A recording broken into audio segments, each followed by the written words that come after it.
It's very nearly the halfway point in the Rugby World Cup.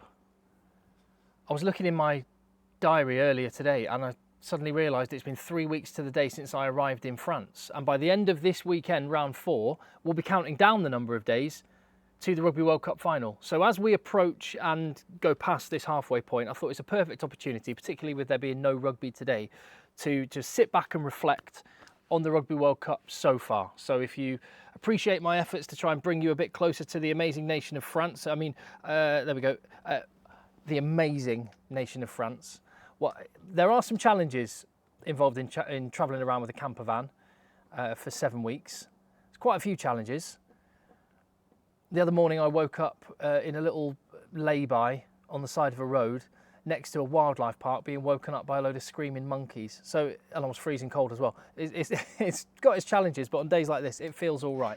But we are, like I say, just about to get into round 4. So I'm going to bring up a load of things on this video. I'd love to know your thoughts on those and any other things you think might be relevant as we discuss the Rugby World Cup so far. So the first thing, let's talk about the big 3. There does feel like there's been a bit of natural separation between 3 of the favourites for the Rugby World Cup and the rest: Ireland, South Africa, France. And it was put brilliantly in one of the comments in the video over the weekend, where it feels like, and I said this in the video the other day as well, it feels like Nadal, Djokovic and Federer in their prime. In any other era, at any other World Cup, one of these teams would have been the clear favourite. But you've got 3 outstanding rugby teams. Before we actually came into the World Cup, the talk was about the 4. And I do think that's the second point I just want to raise. Whilst these are 3 exceptional rugby teams and they do look like the pacemakers, are we shoving New Zealand under the radar a little bit? Point number 2. I think we might be. Because that opening night game against France was a good win for France, and then New Zealand played Namibia, which no one was really surprised to see them hammer. And then they've had a rest week. And I just wonder if they are being forgotten about. I can tell you, Ireland, who are likely to play them in a quarter-final, of course Ireland have still got to beat Scotland to be able to do that, but Ireland will definitely not be letting New Zealand go under the radar. I think maybe we're guilty of forgetting that they are legit contenders for this Rugby World Cup. So that'll be point number 2. Missing men. That's been one of the stories of the Rugby World Cup, hasn't it? I mean, I'm sure South Africa fans, whilst they'll be confident they can go on and go all the way and rectify that defeat the other night in Paris if they get to play Ireland again in the final, they're missing Malcolm Marx. Australia, I don't think it would have made any difference to the result, but Will Skelton and Taniela Tupou, huge, literally huge missing men for them. And France, Paul Willems, Roman Ntamak coming into it, Antoine Dupont. It's just a reminder, isn't it, that this tournament is not about a test of 15 men you can put out on the field, or even 23 men you can put in a matchday squad, or even 33 men in your wider squad. This is a real, true test, a grueling test of your entire rugby system.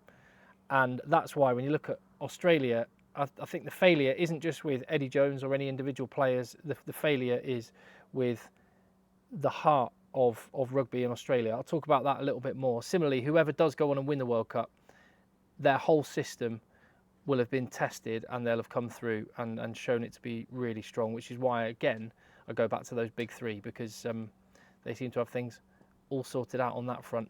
The bunker. I'm pleased to say there's a lot less chat about this the longer the competition goes on. It does feel like there's been a bit of a calibration. I don't know what you think, like a bit of a calibration on the fly. The referees have sort of been feeling out where they want to judge what's a red, what's a yellow. Do you remember in those early stages, particularly the Tom Curry decision in that opening England game on the first weekend in Marseille? Just had lots of rugby fans thinking this is going to ruin the competition. This could happen to any team, and let's hope it doesn't happen in a really big game. It does feel like the referees have calm that down. And I'll go so far as to say, and I don't think I'm saying this because I'm an England fan, I think the majority of rugby fans totally disagreed that Tom Curry should have been red carded. He's going to be available from his suspension for next weekend's game against Samoa. But I think most rugby fans disagreed with that decision. And I think if that same incident with Tom Curry and Santiago Carreras, was it? or is it Mali? I can't remember which, but whichever it was. If that had happened the weekend just gone, I think that would be yellow card only, and then move on. I think the goalposts have shifted. It's unfortunate for Tom Curry, unfortunate for Owen Farrell as well, because again, I think there was an incident in the Tonga-Scotland game, the Tongan winger. You tell me the difference between the Owen Farrell tackle in the World Cup warm-up game and I've forgotten who that tackle was on. Doesn't really matter. And that tackle by the Tongan winger. You show me the difference. If anything, I think Owen Farrell had more mitigation because there was that late change in direction after the Welsh player pinballed off Jamie George. Again, I'm not trying to make this about England. This isn't me moaning about the decisions. This is me talking more broadly about the fact we had huge concerns. Go back a couple of weeks ago, I had massive concerns that the TMO officials, this bunker system, was going to have a disproportionate effect on the Rugby World Cup. And I'm pleased to report it feels like things have calmed down a little bit. Tell me what you think in the comments. Next point. This tournament's 7 weeks long. Like I say, I got into France 3 weeks ago. I am going to be going home for a couple of days just to make sure I'm still married and that the kids still recognise me. And then I'll be back out after a quick pit stop at home. Yeah, it's a really long tournament. I think there's no way of getting around that because of the player safety issues, and you can't have teams. We've had particularly tier 2 teams in the past having to play games after 4 or 5 day turnarounds repeatedly, and it's just not on. So to give the players the proper rest, we've got 5 teams in every pool as well, which means each team sits a week out. Maybe that's something that could be changed for the future. Do you go for fewer teams or more teams so that everyone plays every week? That might be a shout, and that wouldn't necessarily make the tournament shorter, but it would mean you get more games. It just feels, I will say, I don't know whether this is a good or a bad thing, tell me what you think, but it feels like rugby goes out of people's consciousness and then comes back in. It sort of goes in waves. I don't know if that's a good thing or a bad thing. When you watch like a football World Cup or an Olympics, it's all action all the time and then it's gone. Whereas with a Rugby World Cup, it kind of just bubbles along with little peaks as you go. And I don't know whether that's the best way to grow the game or not. I don't know. So it's just an observation. Tell me what you think. Next point. We've had some absolutely epic battles along those 7 weeks. Like I say, the interest kind of jumps and then it drops. And there have been moments that have just been absolutely captivating. Games that are going to live long in the memory. That opening night France-New Zealand win got the World Cup going in brilliant fashion. The games involving, all of them actually, the games involving Wales, Fiji and Australia, those 3 matches in Pool C have been box office stuff. And of course, there was a game worthy of being a World Cup final at the weekend just gone in South Africa, Ireland, which has just set the benchmark for the rugby in this competition going forward. And certainly the greatest game I've ever seen live. And bearing in mind there was only 21 points scored, it's just a remarkable 80 minutes of theatre as much as rugby. So I hope, whilst the Rugby World Cup kind of peaks and troughs and ebbs and flows, I hope there's been enough moments that really get people excited and wanting to tune in for more. And there have been some kind of great stories and some really negative stories.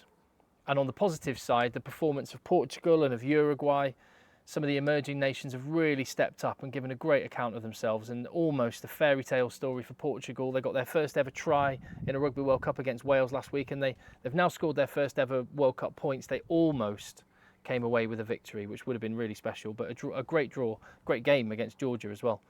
Has been brilliant. And also the performance of Fiji has been brilliant. It's been bubbling. I wonder whether this might be one World Cup too soon. We saw what was happening with the Fijian Drua. They've got the Super Rugby team now. That seems to have had a massive impact. They've got a lot of guys that play their domestic rugby in France, and I think that's helped Fiji as well. So we've got a great story there bubbling. Someone is going to be very fearful, probably England, to meet them in a quarter-final. And Wales, again, but bearing in mind where they were 18 months ago, what a great story, and they're really building something. Conversely, Australia, who were similarly in a really bad position, have just tanked. And I think they are the most disappointing team in the World Cup. No, I don't know. Who are the most disappointing team in the Rugby World Cup so far? Because I think there's an argument to say it's Australia, particularly after that result of the weekend, no question. Oh, gone forward one by accident. What's happened there? There we go. But I think there's an argument to say it's Argentina, you know. I watched them in St Etienne against Samoa. They're poor. They were not good. They got the win. They should go through to a quarter-final, but they're not where I expected Argentina to be. That said, I remember them basically being in a hotel for about a month, and then they went down because of COVID, and then they went down to New Zealand and won. So they can pull performances together. We'll see if they've got one waiting for them. In Georgia, they've been wanting to try and get in on the Six Nations thing, and it's not been a good World Cup for them. So they've got one last chance, haven't they, to try and do something against Fiji, and you know they'll want to make a statement there. France as hosts. I mentioned the performance of some of the Tier 2 nations, the emerging countries like Portugal and Uruguay. I think what's been really good is going to some of the stadiums for those games involving the smaller teams, and the crowds have been packed. And I think generally the French public have totally got on board with this World Cup. It's the right country to have it in at the right time. Rugby in France is thriving across the whole country. The interest has never been bigger. The national team's great. The domestic system, the domestic leagues are absolutely fantastic. So it's just a real good rugby story here in France. The stadiums are wonderful. The atmospheres have been incredible. The atmosphere in Marseille for the 3 games I've seen there, England, Argentina, Scotland, South Africa, and France, Namibia, just wild, absolutely wild. And then the Stade de France for South Africa, Ireland was the most amazing sporting atmosphere I've ever experienced. So that's, I mean, what a big thumbs up for France as hosts that is. Still some teething issues. No question about that. I mean, the opening weekend, I was there when some 5,000-10,000 people couldn't get into the ground at Marseille until well after kick-off because of some logistics issues. The stadium ran out of beer on the Sunday. And there have been various stories like that from around France. And even at the weekend, just down the road in Lyon, where I was for the Wales-Australia game, there were fans that felt like they got kind of kettled together after the game and couldn't get onto a tram for hours afterwards. Some people left having to call for cabs because they actually just physically couldn't get into the ground. So still some issues. Hopefully they get sorted, but what a country and what a rugby country. They absolutely love it. They're mad for it. We've got 3.5, nearly 4 weeks, and it'll all be done. But that's plenty of time to get stuck right into some rugby, which will start again. I'll be in Lyon tomorrow night for Uruguay, Namibia. I'll be there for the New Zealand game on Friday night as well. New Zealand against Italy, that should be a really good one, actually. One of the few games this weekend that looks really genuinely quite interesting, because it's not a great round of games, is it? If we're being honest, round 4, not great. Could be great for your fantasy team, and I'll have a video on that coming very soon as well.